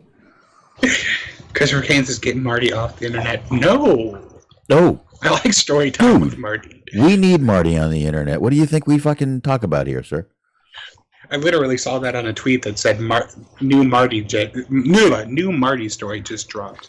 Yeah, see? Like, these are coming out like they're mixtapes. Like, everybody's just sitting around the campfire waiting for Marty to regale us with another tale. Like, one time I killed a man. Like, all right, go on, Marty. I had a guy walking me on the street the other day and asked me to buy his Marty Jannetty story. That would be the only fucking Conrad podcast I would actually listen to. So Marty, a man molested you at a bowling alley and you killed them. Tell me more. Now, is that just rumor or innuendo? Was it in your endo? Did he try to touch your endo? Do you know anyone named Endo? Do you remember Endo from Lethal Weapon? That was Al Jean. Play Super Nintendo. It's Mario lived there. That was Al Jean. He was a good actor. I liked him. Mm-hmm. I actually did a whole show on him. No, that was me. I did that. Anyway, like Smark and both of us were saying, though, this match, we knew who was going to win. You knew who was going to win. I'm not sitting here trying to say we knew. Everyone fucking knew. It was fucking obvious. And Cole does win. And I guess Britt Baker suddenly and Jamie Hayter are suddenly babyfaces. I think she's been a face. I think she was part of the whole sort of Invader or the originals versus what became to be the Outcasts of WWE people. So she was kind of a face. It wasn't as abrupt as you would think. I was kind of hoping, though, because I was conditioned as a wrestling fan to expect that something bad's going to happen. So, like, she came out, I was like, yeah, me in the nuts. Maybe. But the one thing I was happy is the Outcast did come out this week with no spray paint. Thank goodness. I was very happy about that. Everyone, I haven't heard one show that I listen to say that is entertaining, it's good. I've just heard him say they're literally copying NWO with DX colored spray paint. That's exactly what they're doing. No one wants to see it anymore. I'm sorry. And let's face it, spray paint is just bad for the environment, folks. They have a really hard time coming up with compelling storylines, angles for the women. Because I have a lot of the title feuds had no real story behind them, for the most part. There hasn't really been many compelling angles for the women. Like, they've tried some stables before, and they all suck. It's like they have the talent there, but they just don't know what to do with any of them. No, they haven't for a while. But you're right; they do have a ton of the women talent there, and they could do a lot with a lot more of them. But like you were saying before, a couple weeks ago, with the whole Jade and Taya thing, was like, it'd be nice if that was a feud that actually had some flesh to it. No pun intended. Like, if it was actually, there was a storyline behind it, because she hasn't really had any sort of meaningful feud the entire time she's been champion. No, each of her feuds lasts a week. It's, okay, I announced the match on Wednesday, we have it on Friday. Or I announced the match on Friday, we have it on Wednesday. Her feuds go, or Wednesday to Wednesday, or Friday to Friday. That's where her feuds go. I would. I mean, I know they've already had this Taya thing go 2 weeks, but they're not. I want to see these two face to face. I want to see them in the fucking ring. I want to see some fucking tension. I want to see some fucking Smark said. I want to see some fucking flesh on flesh with these two women. Two ripped women, just skin on skin. There you have it. I like it. I'm there, dude. I'm fucking there. Kenny Omega is not good at booking, Christopher Kane says. Omega is the one booking a lot of this women's stuff. And you know what? I think maybe he's worrying a little bit too much about his own fucking matches and getting his shit in. If he's the one booking, like, I believe you're correct. Yeah, maybe he needs to fucking concentrate more on them instead of what he's going to do in his fucking matches. Mayhaps. I'm not shitting on the guy. He's doing a lot of shit, but... You know, maybe it's called delegate. Maybe you need to delegate a little more. I don't know. Who am I? I'm just a guy who inputs data, basically. But anyway, that's all for AEW, folks. Like I said, I thought it was a good show. Listen, I think they knew the same thing. Mania's coming up this week. People are just kind of concentrating on WWE. They didn't fucking... At least they didn't fucking, call it in this week and be like, fuck it, what do we do? Let's just fucking have a bunch of talking segments. I thought it was a decent show. Went by quick, I thought. Yeah, it wasn't like super eventful storyline wise, but I got Jeff Cobb and I got the Butcher, so I'm happy about it. Yeah. I still say that. I like the Butcher's new look with the bald. I mean, they've been pushing them a lot lately. I think they've been on television the last 3 or 4 weeks, having matches. Yeah, I mean, he still looks like your crazy grandpa, biker grandpa, just is going to kill somebody. But I'm not saying it's a bad thing. I actually do, in fact, have a biker grandpa. He doesn't have the tattoos like that, but he does have a motorcycle. See, there you go. I want to be like that. I want to be driving a motorcycle as an old dude. So, all right, Smark. Like I said, I did talk this last week, but the audio was so bad, I'm pretty sure people were just turning off the show, and I don't blame you. I think we should... My daughter's back.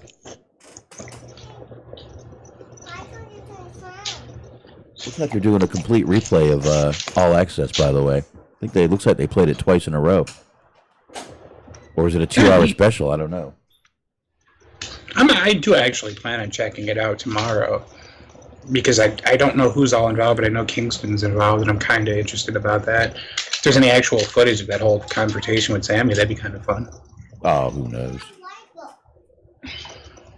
So, all right. Yeah, like I said, with live, but me and you haven't talked much WrestleMania because we don't really cover much WWE. But can you close the door, please?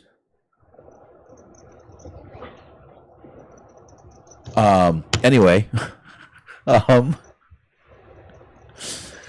WrestleMania, Smart. We haven't talked much, but we're here. It's this weekend, so I guess we need to let's talk a little bit about it. Listen, you don't need to know much about what's going on with the matches to kind of just predict who you think is going to win. So I say we kind of go through. I think I have pictures of all the matches here. I'm just going to go through the pictures I got. If I'm missing a match, fuck it, shoot me. Magic, don't mention it. We're going to run through this. Go on. Yeah. Let's start out with this one right here, Smart. We got a Finn Balor versus Edge. Actually, Edge versus Finn Balor. This is going to be a Hell in a Cell match. So you kind of got, I believe Balor is supposed to come back out as the demon, and Edge is kind of looking like the old devil kind of guy. And there's a rumor going around that Tony Khan has given Christian one night to do a Brood entrance. So anything's possible, huh? All right. I would love to see that, to be honest with you. I would love to see that. So, if that happened, that'd be pretty fucking cool, and I would not mind seeing that one bit. But, Pretty neat. what was that? And I said, yeah, that would be pretty neat. That would be. And they're saying Gangrel going to be around, so. It'd be great if like they got him to come back and they had Gangrel, but like Christian still had on the fucking cut off turtleneck like he did in the fucking match with Jungle Boy. Just a fucking white turtleneck. That'd be badass. Like my luggage got lost. Yeah. That'd be fucking badass. I would love that. All right, who you got in this one? I'll go Edge, I guess.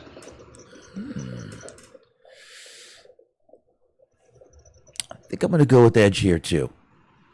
I think that's who I went with last week. I got to be honest, I forgot what I went with last week because my audio was pissing me off and I knew it was bad and I just couldn't stop the show. But I guess I should have, but I didn't. I'll go with Edge in this one, too. So I'm just going down my list, folks. This is in no rhyme or reason, no night, no nothing. We're just going down the list here.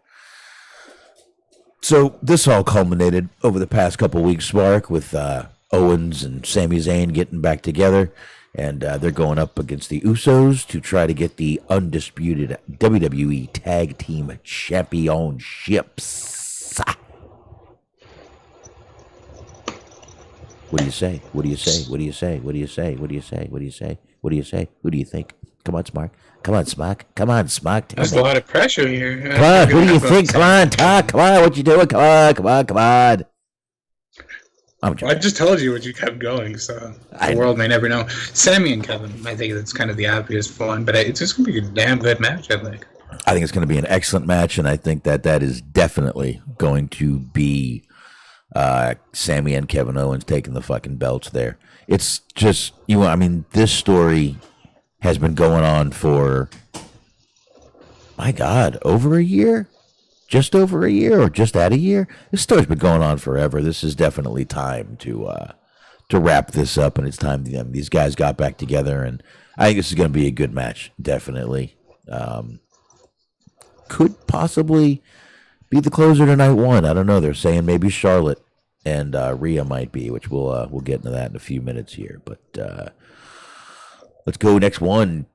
Becky Lynch, Lita, and Trish Stratus versus Bayley, Io Sky, and Dakota Kai. What do you think, Smark? What do you think? I guess sort of the rumor is that everybody, like Trish Stratus, is supposed to turn heel, which makes me think that Lita's going to turn heel because they just have to switch it up. Either way, I don't know. I would probably go with the Becky team, Becky, Lita, Trish. They like putting the legends over. Yeah, you would think so, wouldn't you? But there's also rumors that both of them are going to stick around for a little while. So, we're kind of giving all these matches feel-good moments. Man, Dakota really has a Jay Leno chin in this picture. Just see her bobbing her head. Yeah, we might win. Who knows? I'm gonna go with damage control over here. Bayley, Io, and Dakota. I think that'd be the right choice, but I don't see it happening. You can't have every match be feel good, and it's almost too obvious. The legends come in, the legends win. I will say that I'm expecting them to do things the way that they have done things in the past, but it is, I guess, a new regime who really knows anymore. What if Becky turns heel? Well, there you go. That throws a real monkey wrench in the whole situation. Well, there you go. Monkeys do have wrenches sometimes. Mm-hmm. They do throw them, I bet, too. They throw certain things for sure. I know they throw poop. Might be a wrench in there somewhere. But yes. Yeah, I'm gonna go with damage control on this one. So, all right, let's rock this bitch and keep going. That match I'll save for the end. Seth Rollins versus Logan Paul. I got to admit, this is a tough one. I will also admit, as somebody who doesn't watch on a week-to-week basis, I have no idea who's supposed to be the heel here. More Seth Rollins, but Logan Paul slowly has been turning more of a heel lately. So really, I guess if we went into this, Logan Paul's been the more of a dick in this situation than Seth Rollins. If that makes any sense. Now, got to remember also, Logan Paul hasn't lost a match, I don't believe, since he's been in WWE. So this is one-on-one. Now they're giving him the right guy. Rollins can definitely get a good match out of Logan Paul. I am wondering why. Did wrestle Roman at the like Saudi Arabia show, didn't he? Oh, you're right. That was a loss. You're correct, sir. You're correct. You are correct. Please excuse me. I am sorry. I am glad you're here. Thank you. Thank you. I know what it is. All right. All right. I don't know why Seth Rollins. It literally looks like they took Mick Foley and. It does because of the fucking tie, the shirt and the tie, and the wrinkle in the face. Yeah, he looked. I was thinking the same thing, honestly. I actually couldn't think about who it was reminding me of, but I was like, it reminds me of somebody. And the forehead. Look at the. Listen, I'm not one to talk. I got this fucking big fucking line in my forehead too. From I call this my laugh my ass off line. That's what I did the whole time to get this line. See, but that's actually pretty cool. This is becoming a trend now of like wrestlers aging and turning into other wrestlers, but like ones they're not related to. Because like Moxley's starting to look like Nick Gage. Now you got Rollins looking like Foley. This is interesting. Yeah, but Jericho looks like Ozzy. Yeah, that's true. I don't know. All right, anyway, Rollins and Logan Paul. Who do you have? Who do you have here?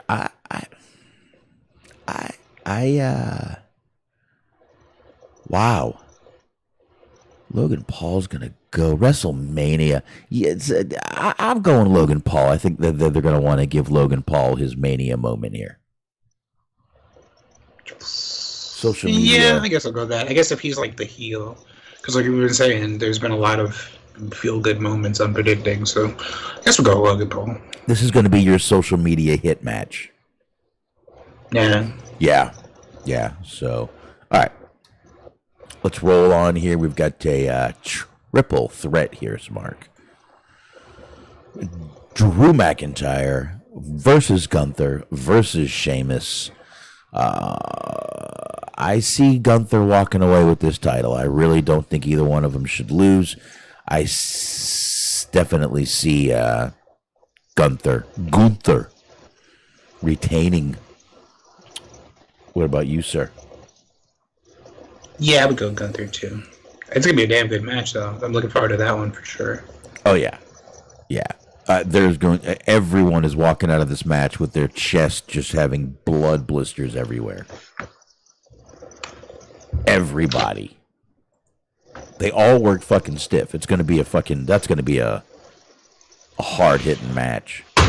All right. This kind of became official last Friday.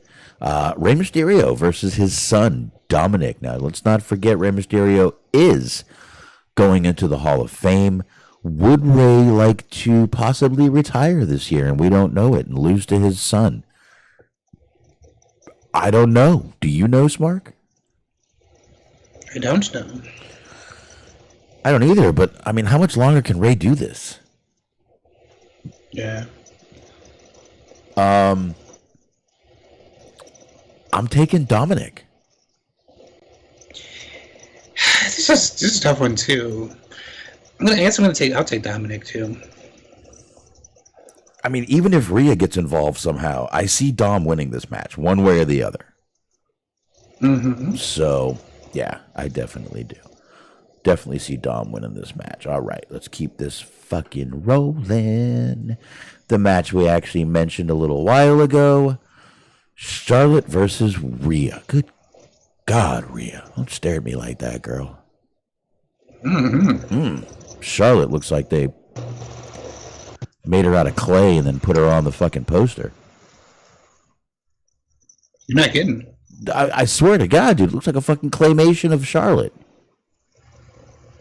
Did you see a couple weeks ago when she had that match with Shotzi and they're like wrestling fucking -5 miles an hour? Yeah. They're just wrestling in fucking slow motion. Yeah, I did. It's amazing. Then again, I saw a match with, I forget who it was. It was Anna Jay and somebody, I believe, and it was awful. I think it was actually Anna Jay and Ruby, and they were not doing well in the ring. It was really bad. But in this one, I am hoping, now I'm using that word very carefully, I'm hoping Rhea Ripley gets revenge after what Charlotte did to her in NXT and all the time. Basically, Rhea has had momentum, and Charlotte has been this just abrupt stoppage of her momentum. I'm hoping Rhea Ripley takes this one. I mean, yeah, I feel like, especially not, with like Sasha not being there right now, Rhea is probably the biggest act that they have. It's like the most popular. She has the most traction. I would hope that they would do the right thing. I think they're going to. I would go with Rhea. I hope that they end up making it right. All right. Christopher's taking off. Good night, Christopher. Have a good night, sir. We're almost done anyway, buddy. We only got 3 or 4 matches left. Yeah, have a good night, Chris. Appreciate you stopping by, man. Thanks a lot. So, all right. Let's keep rolling here. Smark, this match is another one here. I think it's an easy one. It's Austin Theory versus John Cena. It's a U.S. Championship match. I don't see how you would have Theory lose this match when he's staying. I don't see John Cena staying. I'm sure he has a movie to make and a haircut to get to. See, this is sort of like the classic 80s, 90s type of wrestling, because you have like a patriotic character versus like an invading heel. Like, unfortunately, Mr. Fuji's not alive anymore, so you can't like have Fuji in Cena's corner, but Cena wants to take the belt to China. Theory wants to, defend the honor of America. Maybe put Hacksaw Jim Duggan in Theory's corner.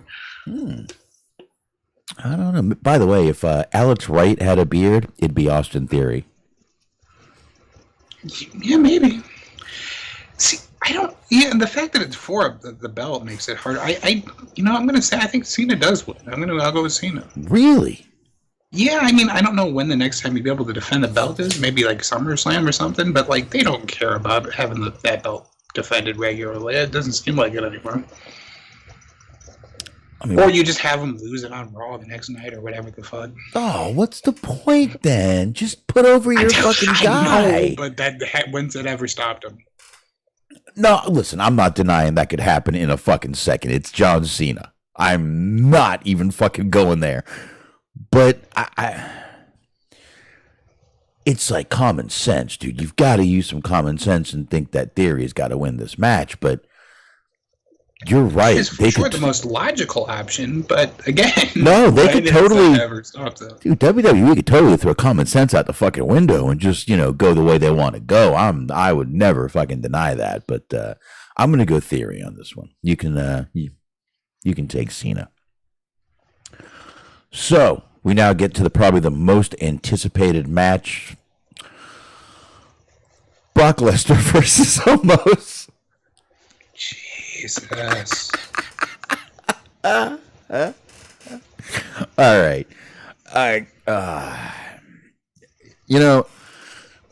right. First of all, does this match go on night 1, first match? Main event, I'm hoping. Oh, what? That's right. Like, I mean, fuck the whole MJF Danielson thing. This is where you need the 60-minute iron. No. First match, first night. Brock Lesnar is back home before the goddamn main event is on. He's watching the main event on his in his car on the way home. He boards the plane like on the stage. Oh yeah. He's out of there. I would almost lay money first match, first night. Possibly second night. I could see maybe this being first match, second night. Maybe. I don't know. I don't see Brock staying 2 nights for WrestleMania. SBC is thinking that it's going to be night 1's going to be the Cena match. It's going to open the show. I can see that too. That's a good one. That's definitely that's a good call. I think Brock is gonna lose this one. Fuck you, pay me. I don't care. I think yeah, I'll go with that too, I guess. I think he puts over Omos here. I really do.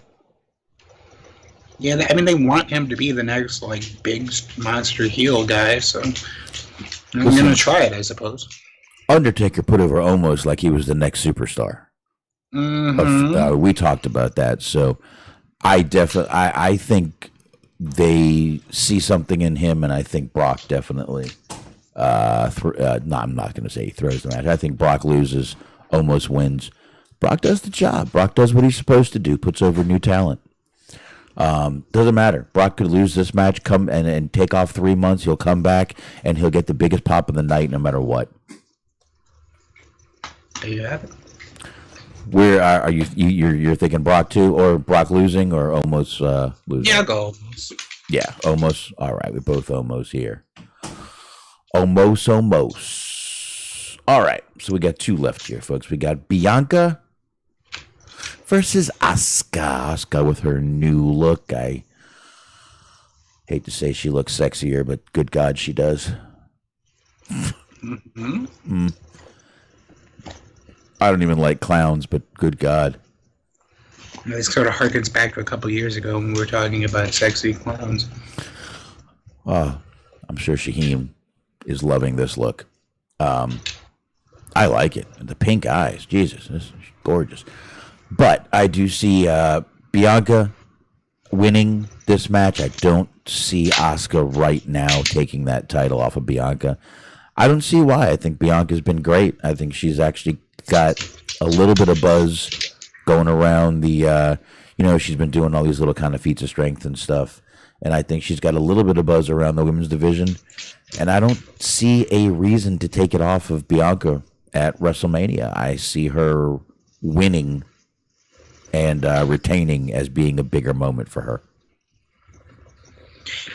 Yeah, I'm trying to decide between like what makes more logical sense versus what I want to see happen. But I'll just agree with you and say Bianca. All right. That works for me. So now we do go to the actual main event that, let's be honest, that's what this week's really been about, is people talking about this match here, which has been Roman Reigns versus Cody Rhodes and his horrible tattoo. I say the tattoo beats everybody. No, I'm kidding. See, Smark, here's another case of, this is what I want, which I know I said I didn't want that before, but you know what, folks? I lied. There you go. It happens. There's something that I would like, and there's something that I think should happen. Wow, I just whistled.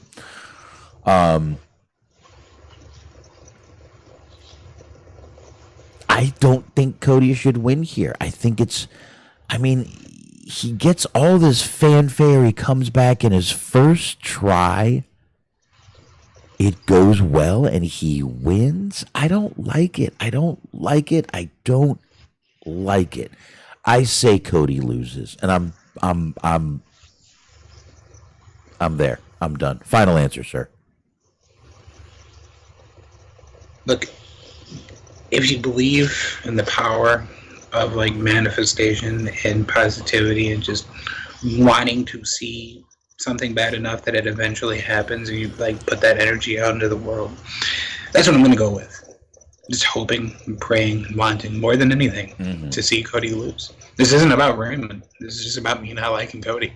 It could be anybody else with that belt, but it is Roman, and I'm hoping that Roman wins. And if Roman does win, I want it to be night 2. I want that to be the last thing, and I will just I will go home happy. Oh yeah. I will step outside of my house and just sort of walk around, take a victory lap. That match is absolutely night 2. Main event. 100%. There's no way. It's not going to be. The amount of time, like, I would spend a solid hour just scrolling through Twitter, just seeing people upset with a giant smile on my face. The ghost of Dusty will empower Cody to win, says Norab. Norab, you see, The ghost of Dusty. A fucking Dusty hologram appears in the middle of the ring. the ghost of Dusty would, you know what, I would say he'd be really pissed at his son, but he would love everything he's doing and how he's getting the attention. He would love it. Let you with me to garner sympathy, baby. Keep it going. Do not develop your own personality. Even with that bad tattoo, baby, they talking about your ass every day. That's all that matters. Woo, yeah.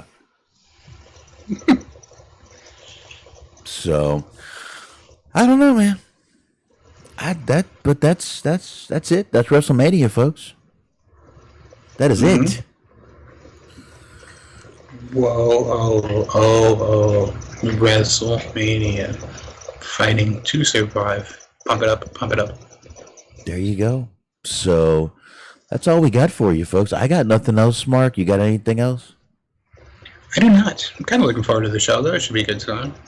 Yeah, I'll definitely check it out. I should. I don't see why I wouldn't. I'll at least check out night two. I got a busy fucking day Saturday, and I've got it's just me and my daughter, and I've got a ton of stuff to do outside and inside the house while everyone's gone. I'll probably be so tired I'm just going to want to sit and watch TV anyway, and I did pay for the cock this month. I mean Peacock. There you go. Right. I mean, you know, obviously. So I paid for Peacock this month so I can watch WWE. It'll have commercials because I only did the $4.99. Yeah, same. Look, y'all, I got 3 kids. I got shit to do. I got other stuff to take care of. So $4.99 is good enough for me. And you know what I'm going to do after WrestleMania? Cancel. There you go. I'm going to probably cancel. But there you go, folks. That is it. Like we said, WrestleMania weekend. So I know everyone's got a busy weekend. I don't want to keep anyone too much longer.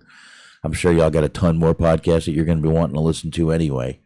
There's going to be a ton this weekend to be listening to. So there you go, folks. Enjoy WrestleMania weekend. Smark, you enjoy the weekend.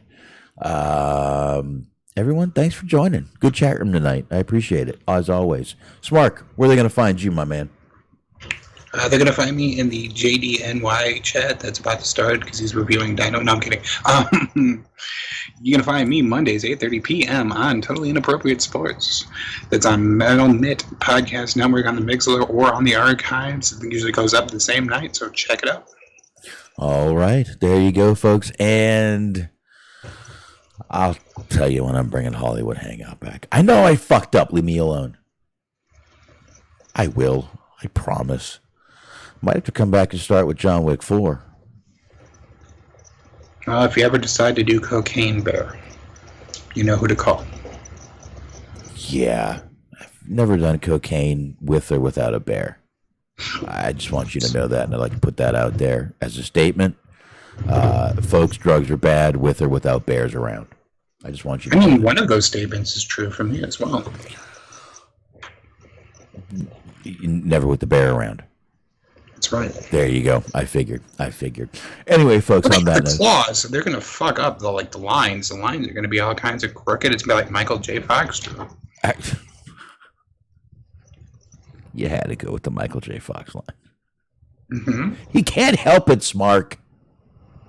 He has a disease. I can't help it either. I have to make fun of him. He has a disease.